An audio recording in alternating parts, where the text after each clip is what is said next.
of Breakout Foundation.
Fellow leaders in politics. The ban.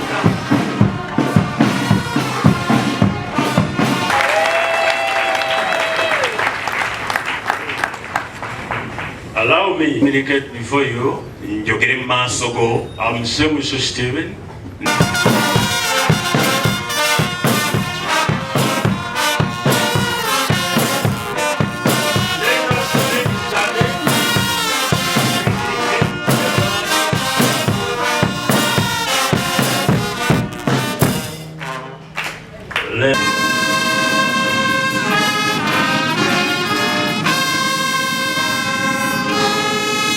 So happy to receive you here.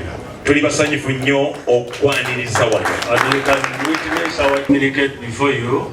Njogere mu maaso go. I'm Mr. Stephen. The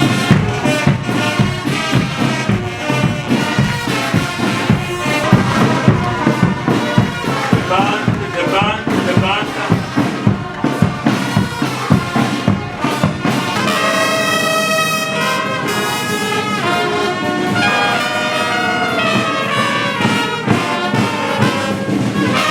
Fena tutule. Our dear chief, so happy to receive you here. Tuli basanyufu nnyo okwaniriza wano. And you can witness our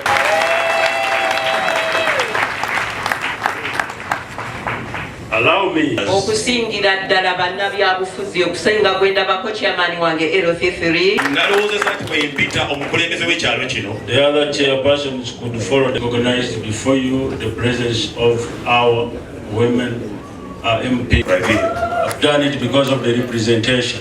Nkikoze olw'okukiikirirwa. Allow me also. Nzikiriza nate. So members who are here. Era abali wano. For political reasons. Ngeri y'abatemu. Allow me. Munzikirize. To recognize the Church of Uganda. Anglican Church of Uganda.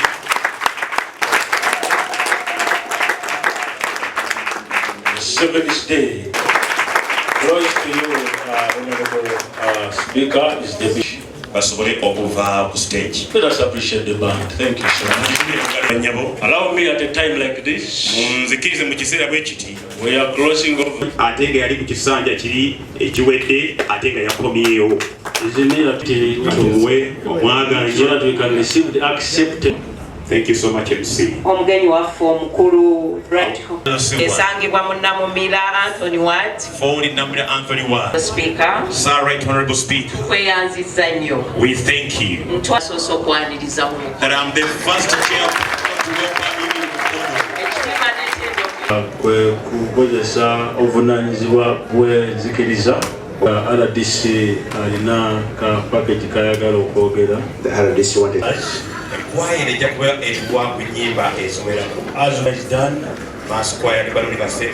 we are going to call upon the representation from Gimwith to give a mass, and that will be Reverend Mary Woma.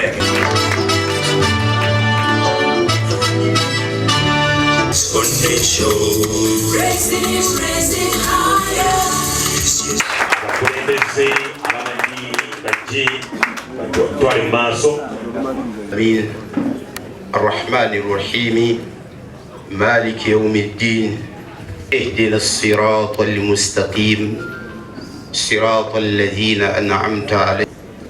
Tugenda kusabira speaker. Allow me at a time like this. We are closing over to welcome Greater Mukomye. Friends, it is glorious to welcome Greater Mukomye.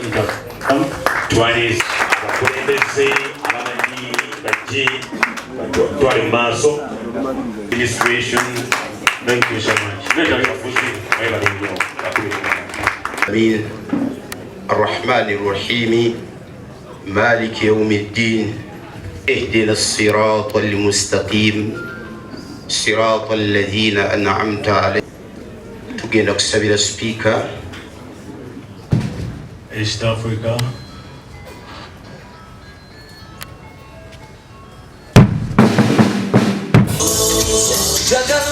Mumawanga n'ebitonde bimanye nti Katonda njagala musitula batamumanyi bona bakakase nti waliwo Katonda njagala muyimusa amawanga n'ebitonde bimanye nti Katonda njagala musitula batamumanyi bona bakakase nti waliwo Katonda waggulu waggulu waggulu Katonda njagala amawanga gamanye Katonda waggulu waggulu Katonda ebitonde bimanye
Wandiga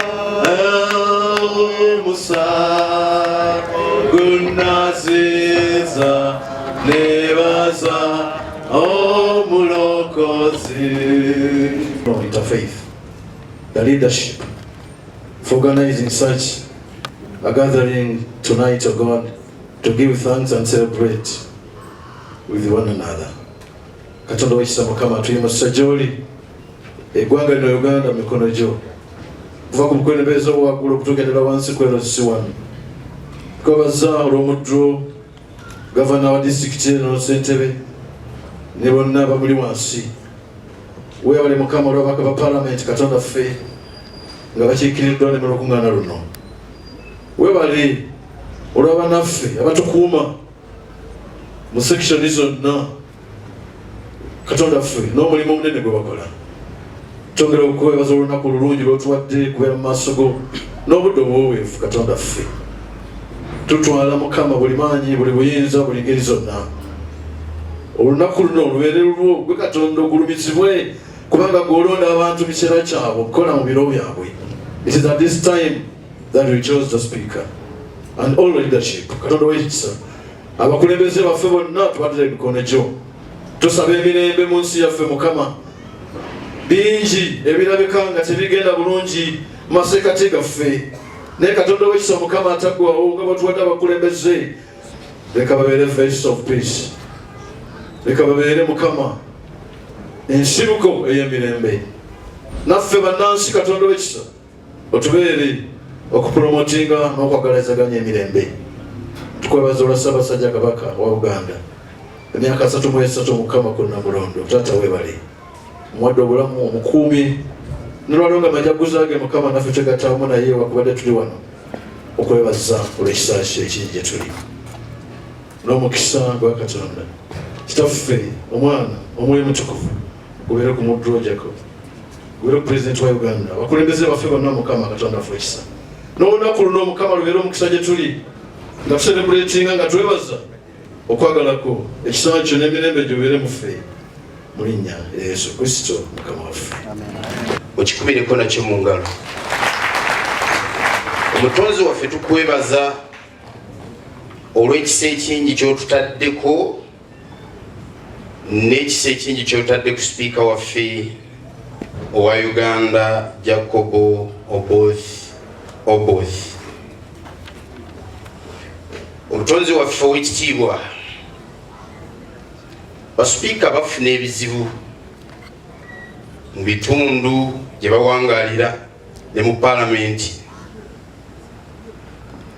era twagala omukisa guno okusaba nga tugasa eddoboozi lyaffe okussa obukuumi bwo ku sipiika wa Uganda Jacob Oboth.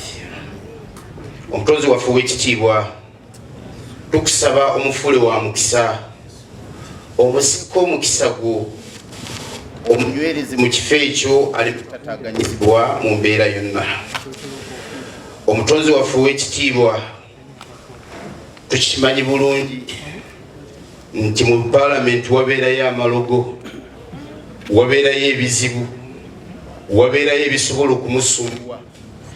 Tusaba Katonda waffe ow'ekisa ebyo byonna obitangire sipiika waffe ow'ekitiibwa. Katonda waffe omulungi, tukusaba abasobola okubeera nga bamusumbuwa mu Paalamenti, abasobola okubeera nga bamutataaganya oba muggirewo mu kkubo. Katonda waffe ow'ekitiibwa, ab'ensaalwa, ab'enge, ab'effutwa, abaali badde bamutataaganya, tukusaba Katonda baseeko obukuumi. Ekitiibwa Katonda waffe mu linnya lyo mwe tusabira okubeera nga otussaako obukuumi ffenna buli yenna azze mu lukuŋŋaana luno. Sir, Right Honorable, olukuŋŋaana luno lugendereddwamu okusabira. The mission of this gathering is to pray for you. Si gwe wekka naye okusabira Mukama waffe President. Not you alone, but also to pray for our leader, President. Cabinet, Parliament, the Cabinet, the parliament, nesiga eddamuzi, and also the judiciary, ate awamu ne bannayuganda ffenna, together with all the Ugandans. kubanga tewaliiwo kiyinza kukola awataliiwo Katonda. Nothing that can work where God doesn't exist.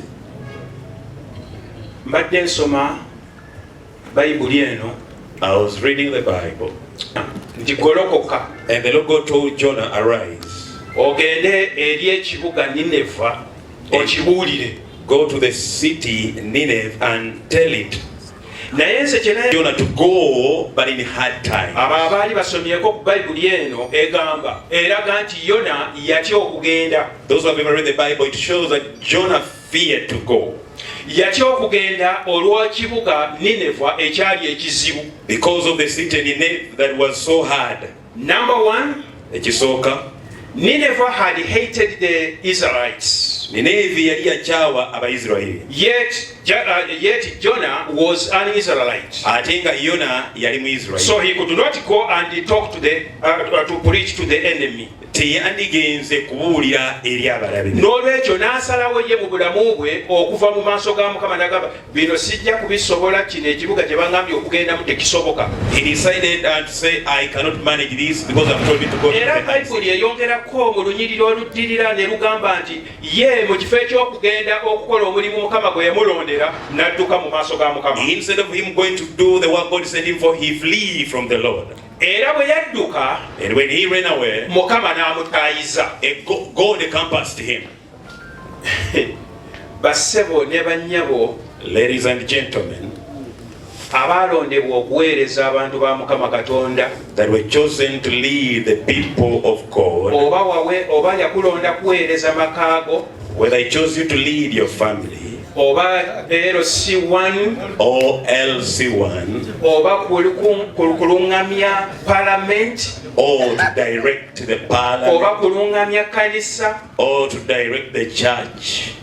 When the work is very hard for you Ate ng'omulimu muzibu nnyo gy'oli, and you think of running away, ate ng'olowooza kudduka, I want to warn you, njagala kukulabula, God is on your way Katonda ali mu kkubo to lyo stop you running away from him. okuziyiza gwe okudduka okumuvaako. Era Bayibuli yange enegamba And my Bible says, mu ssuula ey'okubiri y'ekitabo kya Yona, in chapter 2, Yona bwe yali ngadduse, when he had ran, eri mu ssuula esooka egamba nti Mukama n'aleeta embuyaga. and the Lord drove the storm, Embuyaga n'ekuba eryato. and the storm hit the boat, Era bwe yakuba eryato, Yona ye n'agenda ne yeebaka. and Jonah went and slept. Naye bwe yeebaka, When he slept, kigambibwa nti mu ssuula eno esooka egamba nti abantu ne bakuŋŋaana okusaba. in the first chapter says that people gathered to pray. Era mu ssuula eno esooka olunyi olwokutaano lulaga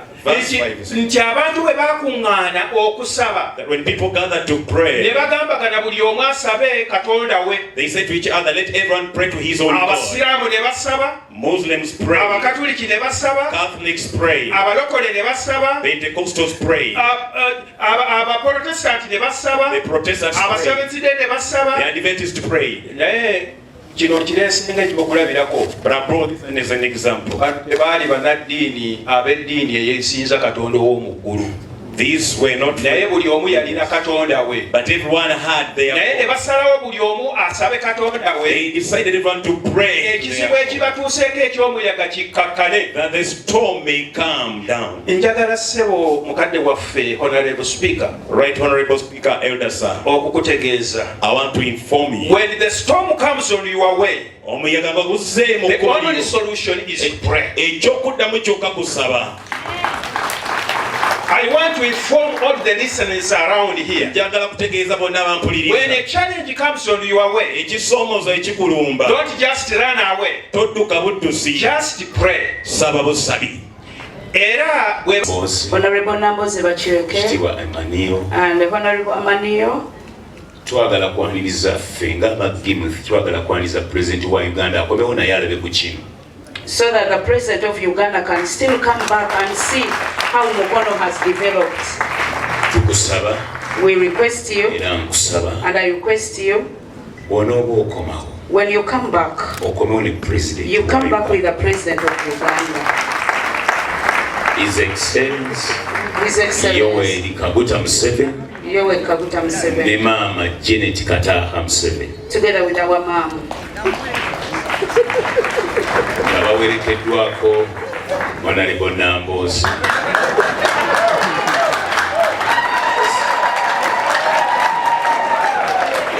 Kubanga babaka baffe be twasindika.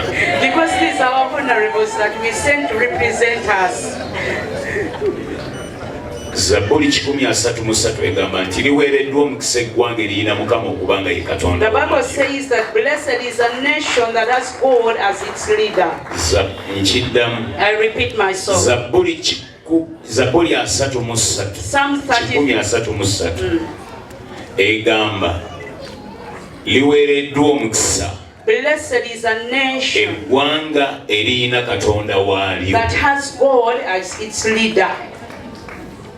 Ayogera mu kitabo ky'okubala nti teri ddogo eri Isirayiri. And he says there is no sorcery and divinity Teri against bulaguzi Israel. eri Yakobo. There is no divinity against Jacob. Owekitiibwa Sipiika bakuloza okuva mu buto bwo na kakati bakyakuloga tebali kuwangula. They will never overcome you. Bagenda kuwangula. They will never overcome. Bakuloga ng'otambuza bigere nga tolina na mmundu naye kati olina n'emmundu. You didn't have Bakuloga ng'otambuza bigere nga tolina yadde akagaali naye kati olwaleero oliko oluseregende olukwetooloola. Today you have escorts. Njagala kakasa abalogo. I want to confirm it to the sorcerers. Nti oyo alifa bukadde na bugagga na kitiibwa kya Mukama. That he will die in the glory of God. Naye oyo talifa ddogo. But he will never die through sorcery. Musajja mukkiriza. Because he's a believer. Tumuyise n'agondera okuyitibwa kwaffe n'ajja mu kusabanga kuno. He humbly accepted our invite and came to attend this prayer and thanksgiving. He's here now in the midst. Twanoonyezza abagimusi kirabo ki kye tuyinza okuwa Speaker. We thought about a very good gift that we would hand over to you, Mu bulamu Speaker. obwo Katonda abikuwadde. God has given you everything. Naye alina alyongerwako. But he has that will be added unto. And we Ffe decided tugenda kukwasa ekitala. we shall give you the sword. Bayibuli kyeyogambako nti ekyenkomerero mubenga n'amaanyi mu Katonda. The Bible says, finally be strong in the power of his Mwambale might. ebyokulwanyisa byonna ebya And put Katonda. on the armor of God. Mwambale essepeewo ey'obulokofu. And with the helmet of salvation. Ekyomukifuba obutuukirivu. A helmet of Nga righteousness. musibye amazima mu biwato byammwe. With faith Ng'oyambadde and engatto truth in your waist. y'enjiri ey'emirembe. And then with the shoes of the gospel. Ng'okutte engabo ey'okukkiriza. Having a shield of faith. N'ekitala eky'omwoyo. And a sword of the Holy Spirit. Ky'ekigambo kya That is Katonda. the word of God. Kino kitala This is a sword ekigenda okufumitafumita that will spear enguzi, every obukyayi, corruption, every hatred, obulimba, every lie, obutakkiriza, unbelief, obutayagaliza, and not having love for one another, emputtu, envy, and amalala. Kino jealousy, and ky'ekitala. arrogancy. This is Era the Mukama wange sword. okkirize Thank you. And accept nkikukwase. this. Amen.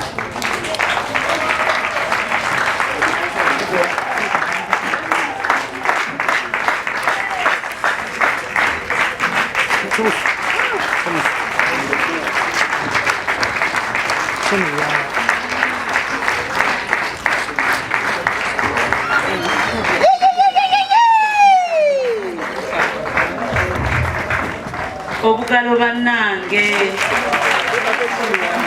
Chairperson y'obugalo.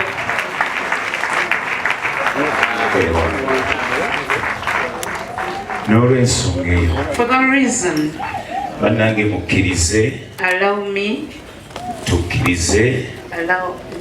tuyimirire ku bigere let byaffe us stand up on our feet, ffenna all of us, mu kino kye tukola. in this that we do. Sebo Honorable, Right Honorable Speaker. Nze musajja wo n'executive yange ffe twasookera ddala mu kiggwa kino okujja okukwaniriza n'okukulisa okuwangula entebedde. Mazima wentudde ebyange nabikwasa. Era omupapa yantegeeza nti omuyita n'omutegeeza nti bongera okugoberera Central Division mu myaka 5 ekyukira ku lwa Mukono municipality. Ekizimbe kijje, amaru g'ekisolozi omusolozi gye, n'ekisaawe ebikasa binaggwa nze nasaba kisanja kirala Ssaabasajja Kabaka wa Buganda. Mukadde waffe owekitiibwa Speaker wa Parliament ya Uganda, nze Kabanda Robert, ndi Mayor wa Mukono Municipal Council, ate nze akiikirira ebibuga bya Ssaabasajja Kabaka Central Region mu lukiiko olukulu olutali ebibuga bya Uganda, Urban Authorities Association of Uganda. Era sebo nja kutuukako maaso awo.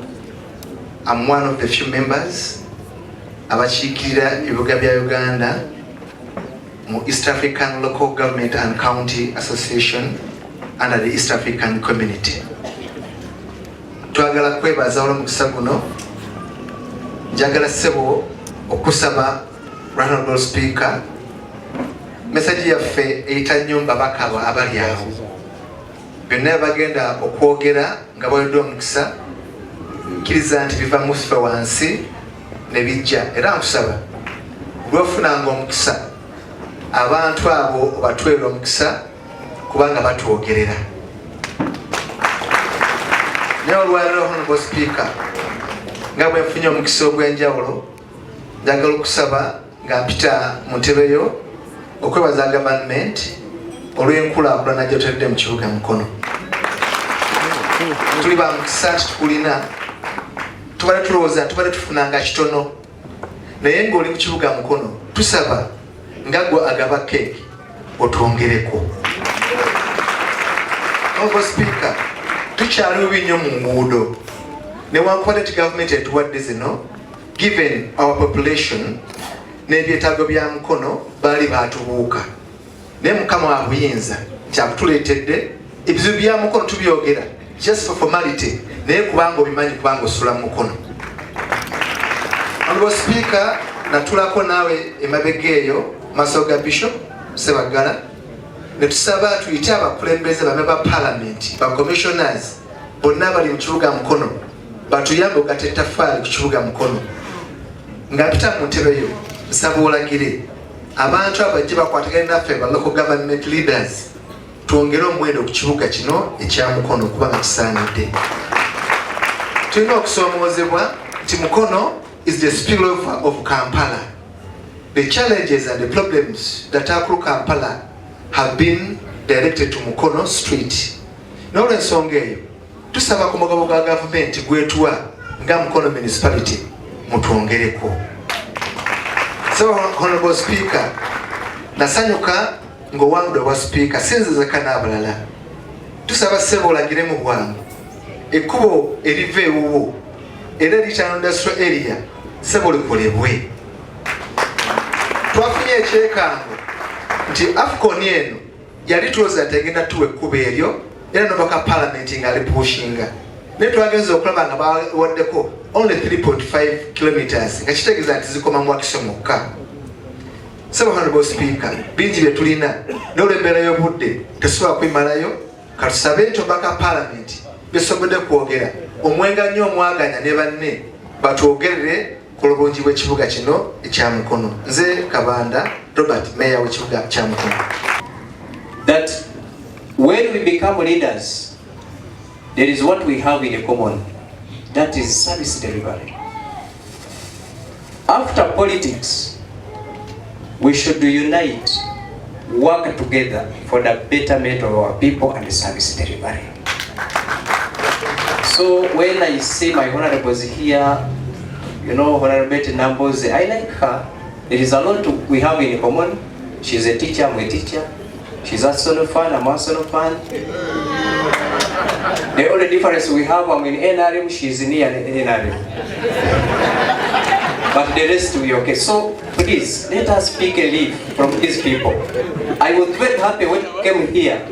I found this Bishop of Seventh-day Adventist Church preaching, and all other leaders were behind him. So when it comes to service delivery, whether in NOP, NRM, what, let us serve people. We should not fight politics. We should not fight. So that's my humble appeal to all of you. And as time is not against us, allow me to stop. When we had arrangement of the general cleaning, which is a very good idea and a practice to our nation. But when it was announced, it was not that it affected some of the region like SDAs, but due to your guidance and His Excellency, you accepted to hear their concern, and we want to thank you for that. Right, Honorable Speaker, as I'm concluding, I always tell people that whenever I go, I learn. I not only listen, but I learn. There is two things I have learned here, which I want to end with. One, Chairperson, GMIF, and your team, there is something I've learned is unique. Many occasions where we do invite such big people here, the organizers come here and start listing the number of requests they want. But when I was reading the invitation, I have liked the arrangement. It was Thanksgiving, thanking God for having a speaker. So, Dr. Rwandasa and your team, I want to thank you that you have kept on track. And there is a lesson I have learned from you. Thank you very much for this arrangement, because in your speech I was expecting, Honorable Right Speaker, we want this, we want this, we want this, we want this. So thank you for being genuine people. Thank you very much. Jacob Oboth is a resident of Mukono municipality at Chungu in Isube ward. In a way, this function is a homecoming function, and I wish to thank those who came up with this brilliant idea. Thank you very much. GMF,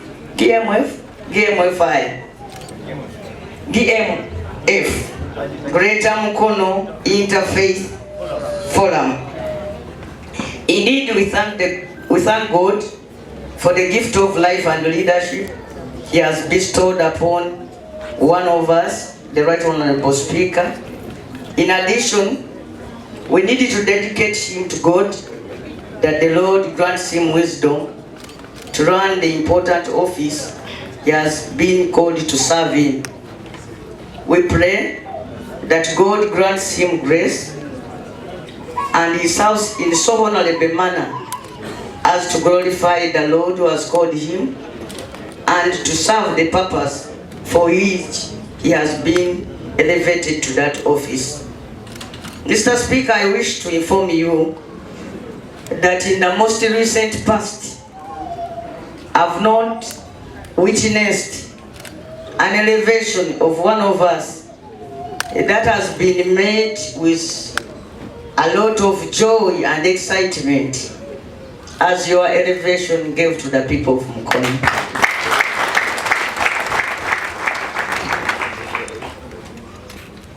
Ekintu kino abantu b'Mukono kyabasanyusa nnyo nga tofuddeeyo na ku nzikiriza zaabwe ez'ebyobufuzi. Ffenna twasanyukira wamu, kyebaliza Katonda. I don't know why, Right Honorable Speaker, the people of Mukono have adamantly refused to acknowledge that you are a son of Tororo.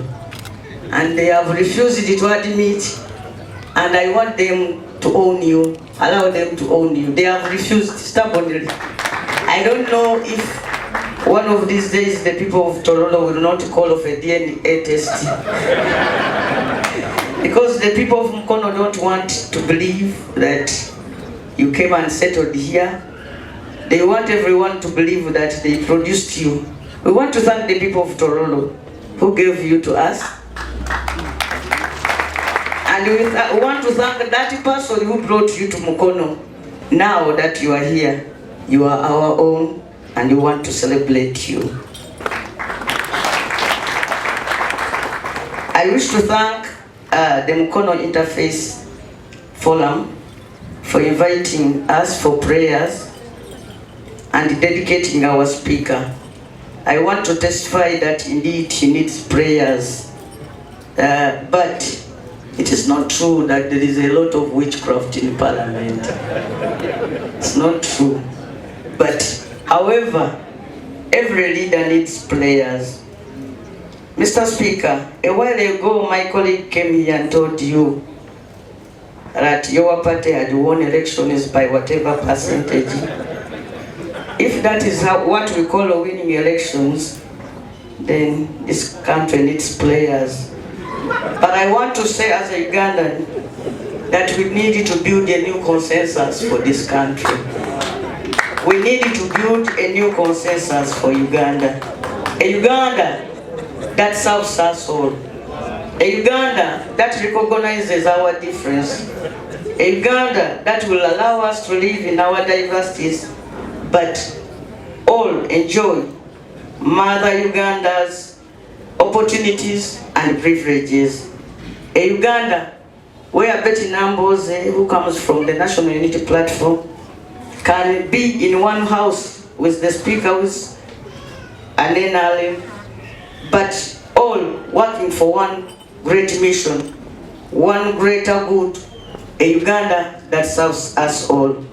I want also to acknowledge that so far so good, our Speaker has tried. Mr. Speaker, you have tried and I want to thank you.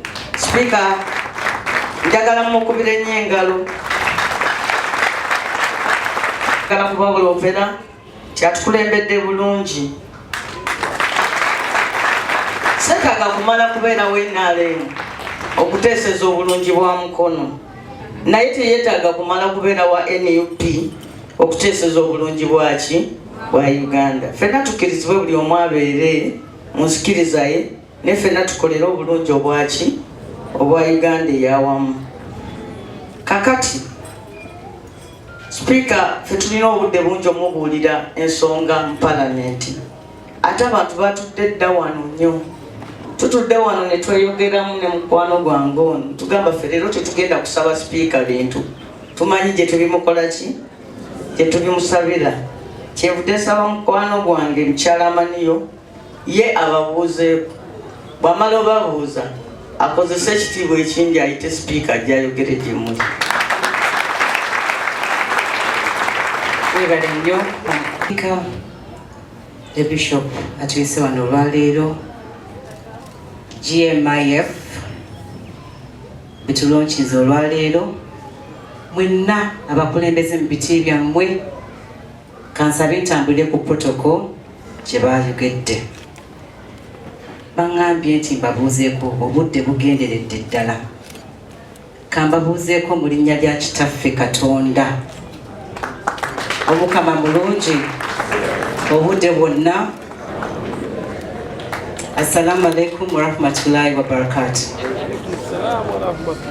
Bassebo ne bannyabo mwebale nnyo kujja kwaniriza Speaker ffe ng'abantu abamusuza district emusuza kitwenyumirizaamu nnyo nnyo nnyo nnyo eri gye tubeera tuli. Ate Speaker weebale nnyo kutusosowaza ffe abakulembeze b'e Mukono, atutwala ng'abakulembeze ab'enkizo, atatwalira ddala mu kiti ekirala eky'enjawulo. Ninera kanyongere okubeebaza abatuuze baffe, mwebale nnyo okutulonda ffe abayimiridde wano n'abataliiwo tubakiikiridde. Right Honourable Speaker, I bring apologies from Honourable Abdallah and Honourable Sulaiman and Honourable Maseruka. They all sent their apologies, but they were the Kabaka coronation today, and we also excused ourselves to be here just to receive you, Right Honourable. Let me take this singular.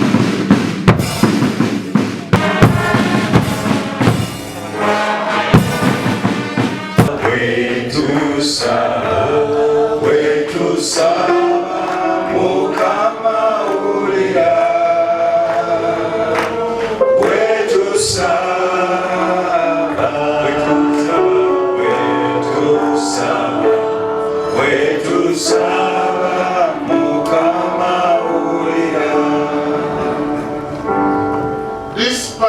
have different beliefs, we are united by our shared faith, our common humanity, and our love for our country. I receive this honor with great humility. The office I hold is not merely a personal achievement, it is a sacred trust bestowed by the people through their elected representatives. But with God's permission and blessing, it is also a solemn reminder that leadership is first and foremost a responsibility to serve. Your decision balengamba omubaka wabana ngenda okunyambako mu Luganda. Ngenda oza simusasudde bulungi. Sabo wangambye nti abadaama basaba mu Luganda. Naye bwetuuka 8:00 Oluganda lubeera luzibu nnyo okulwogera. Nja kusabako munyambeko awo. And I said, your decision to pause and thank God is partially meaningful. Nti bwe musazeewo okufunayo akadde tusabe Katonda kya makulu nnyo. For in Luke 17 we are told the story of the Samaritan man who went back to thank Jesus for his healing. Kubanga mu Luke essula 17 tubuulira olugero lw'omusajja oyo Omusamaliya eyayimiriza byonna okuddayo okwebaza Yesu olw'okumuwonya. In times when the world is often quick to celebrate success and slow to acknowledge its source, mu biseera bino ng'abantu banguwa nnyo okusanyukira ebyo ebituukiddwako okusinga okulowooza wa gye bivudde, you have reminded us that every blessing deserves gratitude and every position of leadership demands humility before God. Mutujjukiza nti buli kintu kyonna kye tufuna kyetaaga okwebaza Katonda era nti buli bukulu bwe tutuukako tusaanidde okwetoowaliza oyo Katonda abutuwa. Dear friends and people of Mukono, Greater Mukono, abantu bakwano gwange abantu abava mu Mukono n'omunene, I'm especially touched that this Thanksgiving comes from the community where I live. Nsanyuse nnyo era kinkutteko nnyo okulaba nti mmwe ate abange bembeeramu mwe mutaddewo okusaba kuno okw'okwebaza Katonda. I recall the day of my election as speaker. Nzijjukira olunaku lwe bannonda ku bwa sipiika. Like it was yesterday. Lulinga olwabaddewo eggulo. The crowds lined up on the road to welcome me back from home to Mukono. Abantu b'e Mukono basimba ku nguudo okunnyaniriza nga nkomawo ekyungu. Overwhelmed my heart with the love they showed me. Mazima kyampitirirako olw'omukwano omungi ogwo gwe mwandaga. I remain a son of this community. Bannange kati nfuukidde ddala mutabani wammwe wano e Mukono. I truly believe it was God's hand that led me to live amongst you. Akkiririza ddala nti Katonda ye yamuleeta okubeera mu bantu wano ab'e Mukono. And not in Chicago. So ng'ate tasula eri Nakabago mu kigagga gye nsula. But I stayed in Chungu, the little known village. Asula eri Chungu eri ku Nguzi. Can something good come from Chungu? Bannange ekintu ekirungi kisobola okuva eri ku Nguzi ekyungu. Ekyo Mukama akizeemu. For now you know the speaker is a resident of Mukono municipality and a resident of Chungu. Ndowooza kati mutegeredde ddala sipiika abeera mu kibuga kino eky'e Mukono ate avira ddala eri ku Nkuzo eri ekyungu. As Speaker of Parliament, nga sipiika wa Parliament, I remain committed to fostering dialogue, mwetegefu okuyimirirawo okulaba nga wabeerawo enteeseganya, protecting the dignity of Parliament, okuzaawo ekitiibwa kya Parliament, and ensuring that our legislative work responds to the hopes and aspirations of the people of Uganda. N'okulabira ddala nti ebyo bye tukola mu Parliament bikwatagana n'ebyo ebyetaago n'okusuubira n'okuyaayaana kw'Abannayuganda. Leadership is not measured by the authority we exercise. Obukulembeze tebutegeeza maanyi ge tukozesa nga tukola emirimu, but by the lives we improve and the trust we uphold. naye obungi bw'abantu bwe tusobola okukyusizaako obulamu bwabwe. As we offer Thanksgiving today, Let us also renew our commitment to building Uganda where justice prevails. Where leaders serve selflessly. Abakulembeze nga bawereza teberowooza kuboka. Where communities live in harmony. Ng'abantu babeera wamu mu ddembe wakati mu njawukana zaabwe. And where every child can dream of a brighter future. Era buli mwana nga waddembe okuloota ekinene kyaliba ng'akuze. I ask you to continue praying. Njagala okubasaba mwongere okusabira. Not only for me. Temusabira ye yekka. But for Parliament of Uganda. Naye musabire ne Parliament yonna. For all the leaders at every level. Abakulembeze bonna ku mitendera gyonna. And for our beloved country Uganda. N'ensi yaffe n'amakula Uganda. Leadership is strengthened. Obukulembeze bunywera. Not only by wisdom and experience. Si lwa magezi gaabo bokka n'obumanyirivu bw'ababulimu. But I strongly believe it's also through the prayers. Naye nzikiriza nti bunywera olw'okusaba n'okwegayirira. Especially prayers by God's people. Ate naddala essaala ezo bwe ziba nga ziva mu bantu ba Katonda. So I want to count on you as my prayer partners. Ayagala mukkiriza ababale nga banywanyi be mu kusaba. Every time you pray and you have nothing else to pray for. Buli we mufukamiranga okusaba ne muzuula nga temulina kirala kyakusabira. Pray for Parliament, pray for Uganda. Musabire Parliament, musabire Uganda, musabire Speaker wa Uganda. And not that I fear. Si lwakuba nti mutiitiizi. But because I believe in the power of prayer. Naye lwakuba nti akkiririza amaanyi g'essaala. Because the God I believe in. Kubanga oyo Katonda gwe yakkiriza. He replaces fear with faith. Oyo yajjawo okutya n'ateekawo okukkiriza. And before I conclude, let me respond just briefly about some of the things which were stated here. Thank the founder of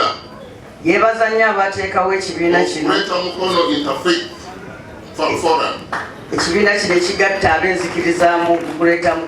Bishop Samuel Rwandasa, thank you very much for the vision. What started about 2002?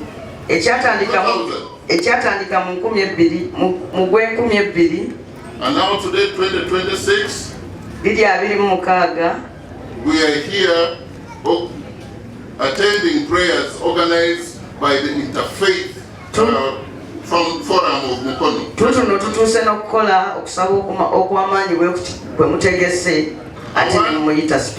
I want to commit the bishop, the founder, you said you need the president to be here.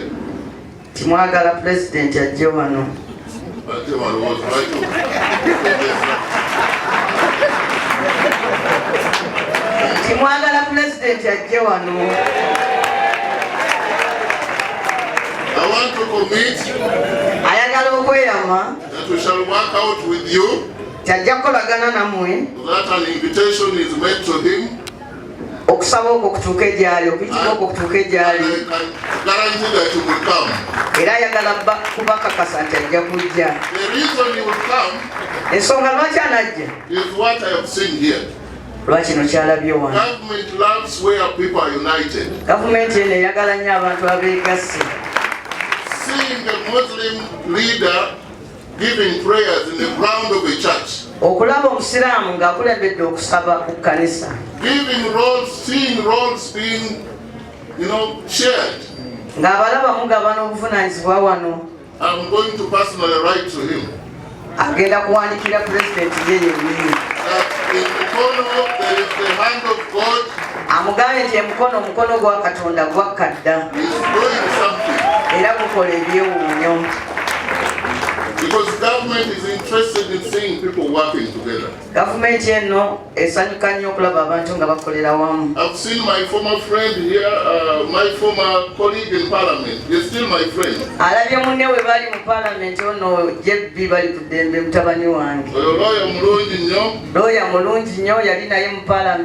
Yes, and I was like, as he come to Mukono, not many people want to live in Mukono.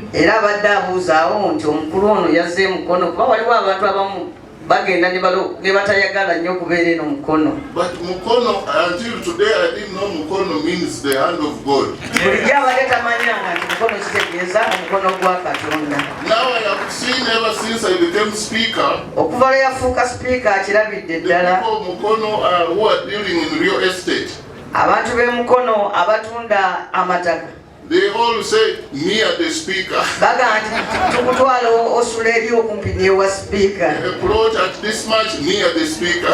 Plot yokolinaana speaker egula obukadde bwe buti. And then some friend who wanted to buy and said, how far is this land here to your home?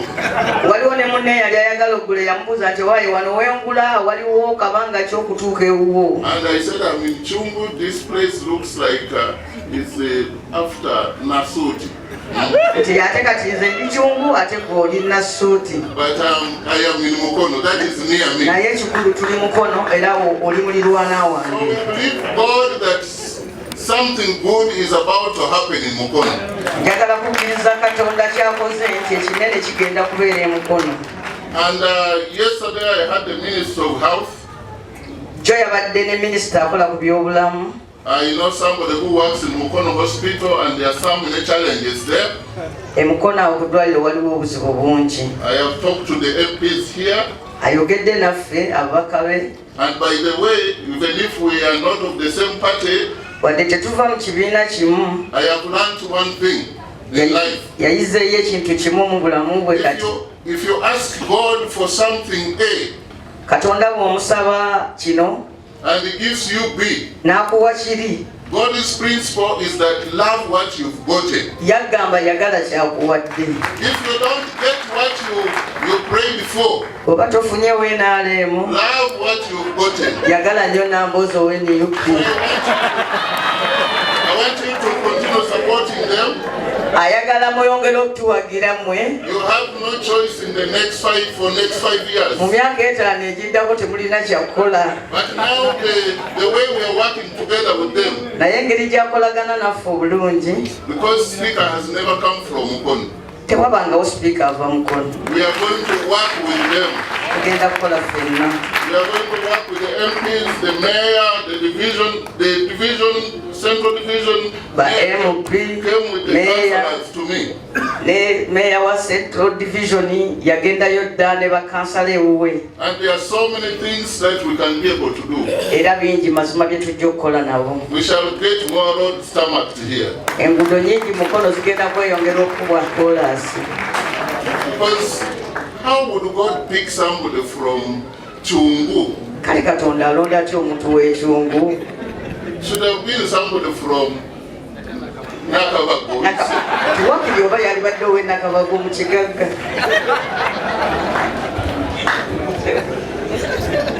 So from Chungu, okuva mu Chungu.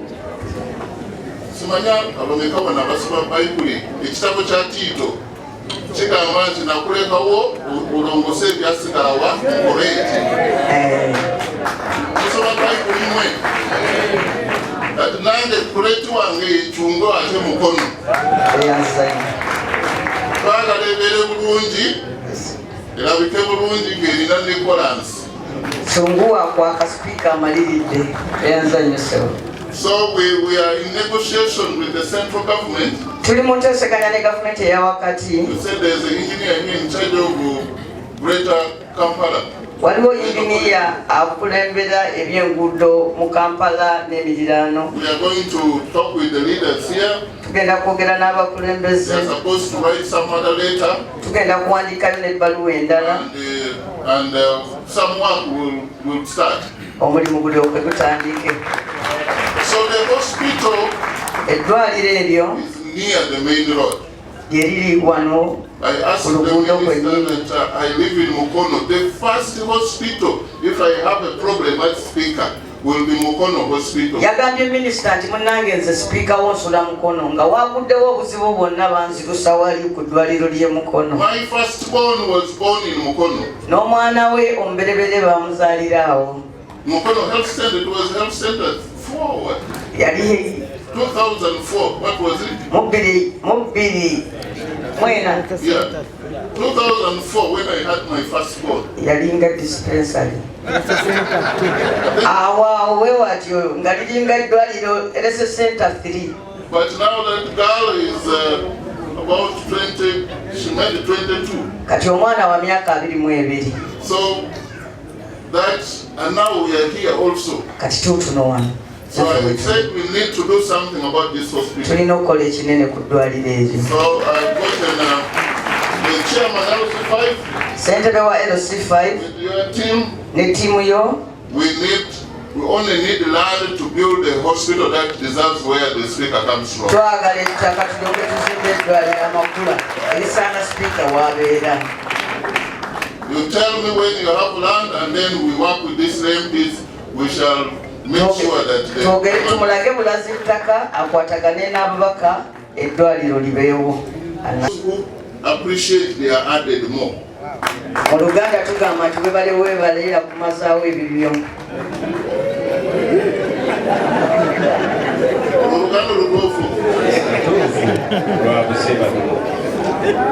So I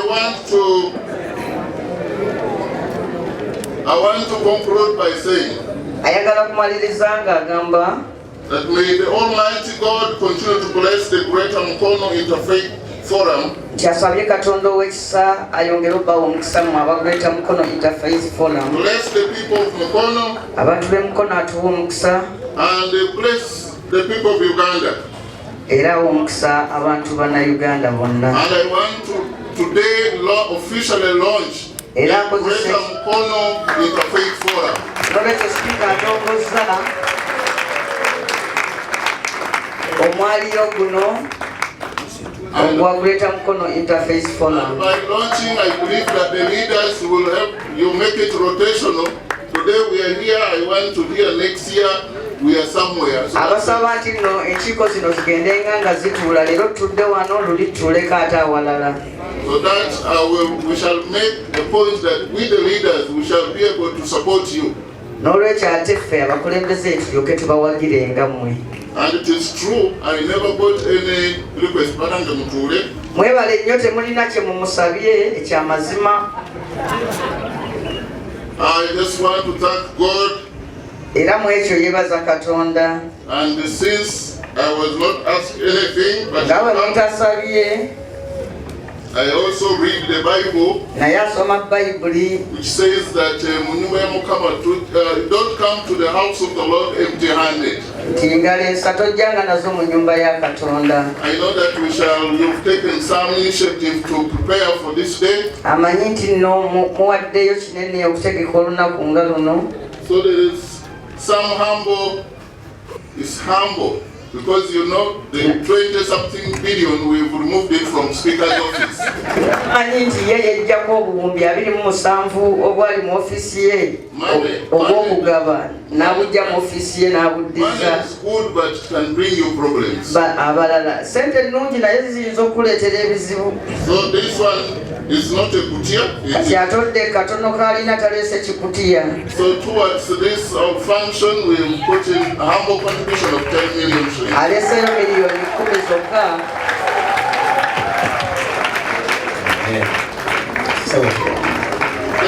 Thank you. Era abeebazizza nnyo. And I had the chairperson LC1 here. Ssentebe w'LC1 wano. You're my first chairperson. I leave the... Gwe ssentebe gwasoose okulabako mu kisanja kino. ow'LC1.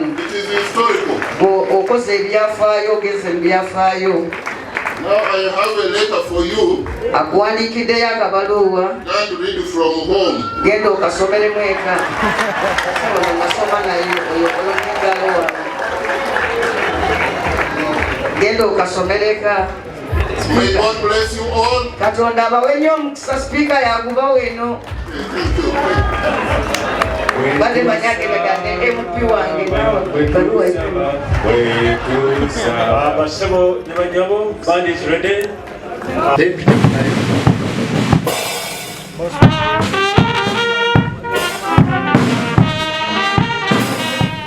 Amanyi nti nno muwaddeyo kinene okutegeka olunaku nga luno. So there is some humble is humble because you know the 20-something billion we've removed it from Speaker's office.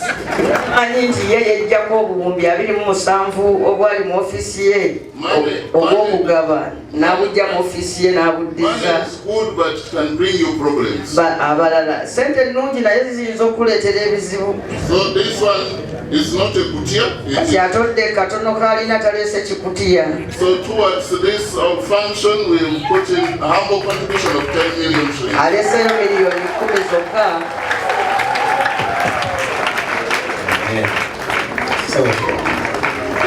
Thank you.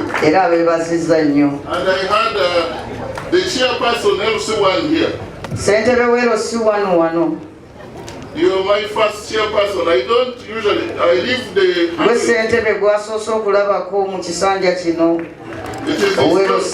It is historical.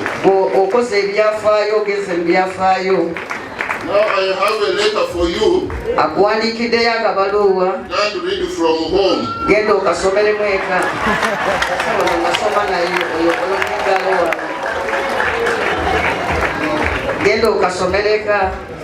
May God bless you all.